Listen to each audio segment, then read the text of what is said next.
បងប្អូនយើងទាំងអស់គ្នាខ្ញុំជឿថាកំណត់ត្រាមួយនេះបងប្អូនច្បាស់ជាដឹងហើយនៅក្នុងប្រវត្តិសាស្ត្រ FIFA World Cup មិនទាន់មានកីឡាកររូបណាអាចធ្វើដូច Messi នៅឡើយទេប៉ុន្តែក្នុងនោះនឹងមានម្នាក់កំពុងតែដំណើរការយ៉ាងល្អនៅក្នុងការតាមទាន់កំណត់ត្រារបស់ Messi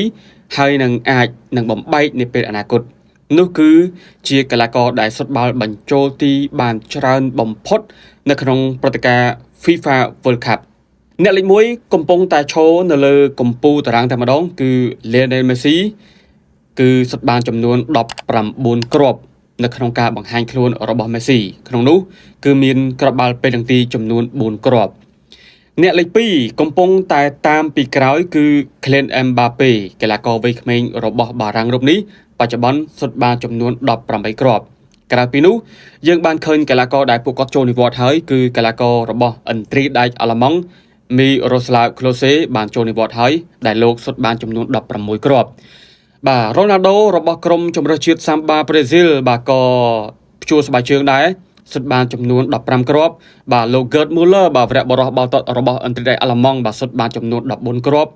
បាទមានលោក Pele បាន12គ្រាប់បាទក៏ដូចជាលោក Jurgen Klinsmann បាទសុទ្ធបានចំនួន11គ្រាប់ក៏ដូចជា Harry Kane 11គ្រាប់ដូច្នេះបេក្ខភាពដែលនៅអាចប្រជែងគ្នាបានខ្ញុំឃើញថាមានដូចជា Harry Kane ដោយសារតែ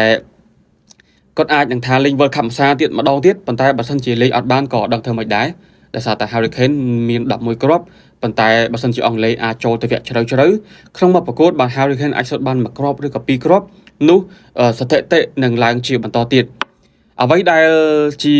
រឿងដែលក្តៅកំពុងតែប្រជែងគ្នា Messi អាចជាការប្រកួត World Cup ចុងក្រោយរបស់ខ្លួនវរៈបរិះរបស់អាសង់ទីននោះនេះMbappé បាទអាចលេង World Cup ម្ដងឬក៏2ដងទៀតក៏ថាបានដែរដូច្នេះកំណត់ត្រាសុទ្ធបាល់បញ្ចូលទីនៅក្នុង World Cup នឹងមានអ្វីប្លែកនឹងមានអ្វីអស្ចារ្យសម្រាប់អ្នកទាំងពីរដូច្នេះគិតត្រឹមពេលនេះអបអរសាទរដែលអ្នកទាំងពីរកំពុងតែប្រជែងគ្នាយ៉ាងក្តៅគគុកនៅលើសមរភូមិ FIFA World Cup សូមអរគុណ